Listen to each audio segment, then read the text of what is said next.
તમે જોયું છે કે એસએમસી હોય, સ્કૂલ મેનેજમેન્ટ કમિટી હોય, કે એની અંદર વાલી હોય, વાલીને બનાવવાનો, વાલીના નામનું ખાતું ખોલાવવાનું અને વાલી બધા પૈસાનો વહીવટ કરે. પ્રાથમિક શાળામાં તમે ન જાણતો આજે બરાબર જાણો. પ્રાથમિક શાળાની અંદર એના કોઈ પૈસા આવે, જે કોઈ પૈસા આવે એ શિક્ષક ખર્ચી ન શકે, પણ માત્ર પૈસાની વાત નથી. એ શાળા કેવું ભણાવતી છે, શિક્ષકો નિયમિત આવે છે, શિક્ષકો ભણાવતા છે, નથી ભણાવતા, વહેલા નથી જતા છે, બહાર બેસી રહેતા છે, પરીક્ષા બરાબર લેતા છે, એ બધું કામ એસએમસી એ કરવાનું હોય છે પ્રાથમિક શાળા. એવું જ અમારી માટે માધ્યમિક શાળામાં એસએમડીસી બનાવવાની છે, એટલે સ્કૂલ મેનેજમેન્ટ ડેવલપમેન્ટ કમિટી. પેલામાં એસએમસી એટલે ખાલી મેનેજમેન્ટ કરે, આમાં મેનેજમેન્ટ નહીં કરવાનું, આપણે ભેગા મળીને એનો વિકાસ બી કરવાનો. એટલે તમારે બધાએ જોવાનું કે આ શાળા માટે અમારું બાળકે ભણતા શાળા માટે અમે સારું શું કરી શકીએ, અમે શું શું એમાં મદદ કરી શકીએ, અમે શું ફાળો આપી શકીએ,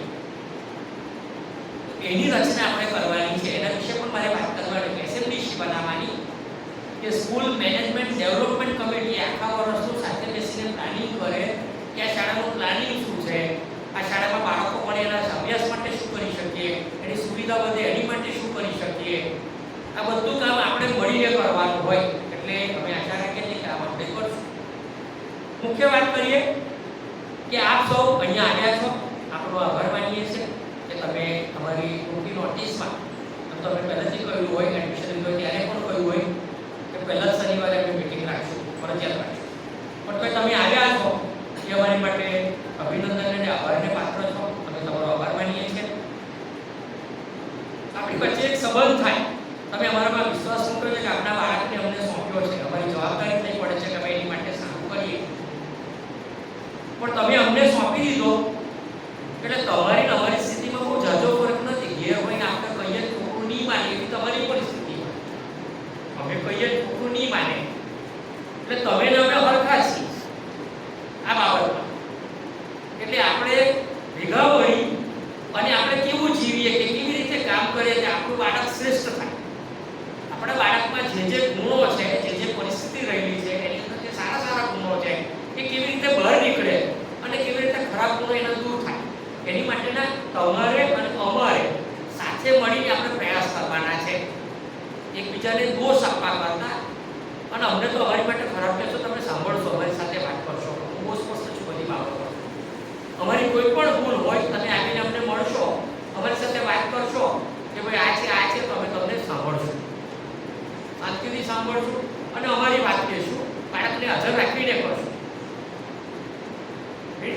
તમારું બાળક તમને કંઈ પણ સૂચના કરો તેને સાંભળજો, સાંભળ્યા પછી અમને મળજો, અમને પણ સાંભળજો, અમને સાંભળ્યા પછી વાત કરજો. છાત્રાલયની વાત હોય તો છાત્રાલયને પણ મળજો, પછી વાત કરજો.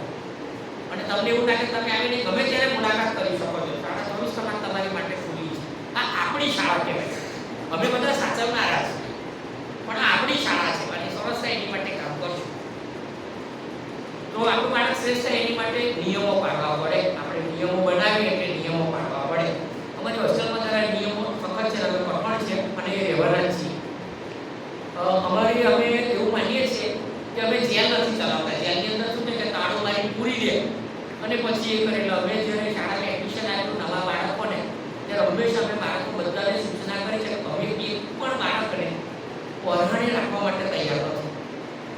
જે કોઈ બાળકને શાળા છોડી જાય એવો પ્રેમથી છોડી, પણ એના વાલીને બોલાવી, એનો વાલી આવે ને બહુ પ્રેમથી લઈ જાય, જતો રહે, નસી જાય. ડર નહીં જોઈએ, બીક નહીં કે ભાઈ શાળા બોલશે, શિક્ષક બોલશે, ઘેર જાય તો વાલી બોલશે, વાલી એને પકડાવે એટલે છોકરો બીજો જતો રહે.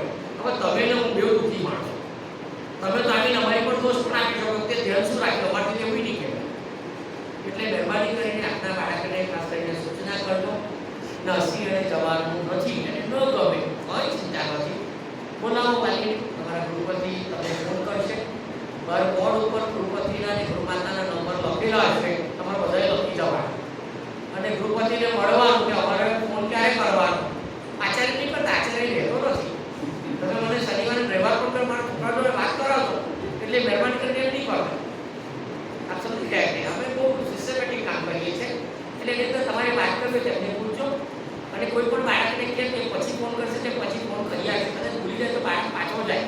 અમુક બાળક એટલા ના છે હું આટલું ત્યારે મને ફોન નહીં કરી આપ્યો એટલે એવું ન હોય જુદા જુદા ઘણા બધા કામ છે એટલે હવે એ બધું જરા જોતા છે એટલે શાળાના નિયમો પાડવા પડે હોસ્ટેલના નિયમો પાડવા પડે એને શિસ્ત પાડવી પડે અમે જે ચલાવતા નથી બધું ખુલ્લું છે આજુબાજુ તમે જો ખુલ્લું છે અમે એટલું બધું રાખીએ છીએ કે રિસેસમાં પણ અમારી હોસ્ટેલનો છોકરો આ તારની પાટની બહાર નહીં જવો જોઈએ અમારે એને શિક્ષણ આપવાનું છે એને સમજણ આપવાની છે ને એને માનવાનું છે અને તમારો પણ એમાં સહકાર જોઈએ છે તમે પણ એને કહેશો તો એના નિયમ પાડતા બહાર નહીં જતા બહાર જવું હોય તો રજા લઈને જાય એટલે અમને ખબર હોય તમને કઈ તકલીફ પડે એટલે કંઈ પણ કરવું હોય તો એને કંઈ વાંધો અમને નથી પણ અમારી સાથે રજા લે અથવા તો વાલી આવીને એને લઈ જાય એટલે આજે પણ મને અમુક વાલી પૂછતા હતા કે સાહેબ એને ઘરે આપણા કપડાં માટે લઈ જવો છે કપડાં સીવવા લઈ જવો છે તો તમને સૂચના છે એની માટે અમારી પદ્ધતિ છે ગૃહપતિને મળવાનું ચિઠ્ઠી લખવાની વાલી ચિઠ્ઠી લખવાની લઈ જવાનું ત્યારે મૂકી જશે મૂકી જવાનું બરાબર આ બધી સૂચનાઓ છે બીજી એક વાત છે કે ઘણા બધા છોકરા નવા આવે 9મા ધોરણમાં એટલે એને ગમે સારું નહીં લાગે કંઈ ભવતું નથી આવું નથી એવું નથી આ વર્ષ અમારું એવું થયું કે આ પહેલું વર્ષ એવું થયું કે અમારે એડમિશન છે ને બંધ કરી દેવા પડે હોસ્ટેલમાં હોસ્ટેલ ફૂલ થઈ ગઈ અમે 150 માણસોને લીધા હવે આજે બધા છોકરા જતા રહેશે એટલે અમારે જોવાનું છે અમારે નવા શોધવાના છે મારી પાસે વિચાર એવો હતો કે મારી પાસે 9મા ધોરણના 80 છોકરા બેઠેલા છે 80 છે 81 છે 82 એટલે કે મારી પાસે 82 છે એક વર્ગની અંદર 82 છોકરા બેસતા છે મારે કે 90 છોકરા થાય 95 છોકરા થાય તો મારે બીજો વર્ગ ખોલવાનો છે નવો આ સમજો બરાબર પણ જો બાળકો જતા રહે તો અમારે એ મુશ્કેલી છે અમારી પાસે બહુ બાળકો છે અમને એની તકલીફ નથી અને મુશ્કેલી મને કેટલી જ પડે તમારાથી તે બાળક તમે લઈ જઈ શકો છો કોઈ તકલીફ નથી અમને કંઈ વાંધો નથી તમારું બાળકને ન ગમતો તો કારણે આપણે રાખી ન શકીએ આપણે એને સમજાવી શકીએ એક અઠવાડિયું તમે જોયું છે તમારા બાળકે જોયું છે એને શિક્ષણ કેવું છે તમે પૂછી શકો છો એની શિક્ષણની અમે બહુ દાદાગીરીથી ખાતરી આપીએ છીએ એના જેવું સારું તમને ભાગ્યે જ ક્યાંય મળશે એના અમે બહુ દાવા કરીએ છીએ બરાબર એ શિક્ષણ માટે અમે એની માટે કટિબદ્ધ છીએ અમે સારું કરશું અમે ઘણું બધું ભણાવવાનું ચાલુ કર્યું છે એટલે જોઈશું તો બાળકે નિયમ પાડવાના છે તમારે ત્યાં વાટની ફેશન પણ ચાલતી નથી લગ્નમાં તમે લેવા આવો તો એમાં રજા નથી આપતા એટલે આ બધું તમે ધ્યાન રાખશો એવી અમે અપેક્ષા રાખીએ બાળક આપણું છે એને કરવા માટે કામ કરવાનું સાથે સાથે કોઈ પણ બાળકને કંઈ તકલીફ હોય તો તમે મળજો અહીંયાથી બોલાવવા માંગે તો વાત કરજો બાળકને તકલીફ હોય તો અમને ફોન